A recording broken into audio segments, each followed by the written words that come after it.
Cieľom tejto edukačnej úlohy je hravou formou dieťa oboznámiť s matematickým pojmom rad a pripraviť dieťa na používanie jednoduchých tabuliek, grafov a následnú interpretáciu údajov z reálneho života. Úlohou dieťaťa je zoradiť ľubovoľné edukačné kartičky, čísla trocha inak podľa zadania. Napríklad: utvor 3 rady po 4 kartičky.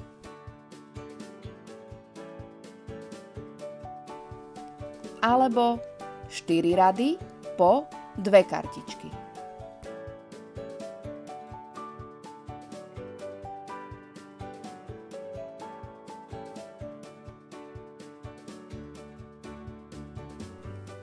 Následne môže dieťa cifry uvedené na edukačných kartičkách v jednotlivých radoch spočítať.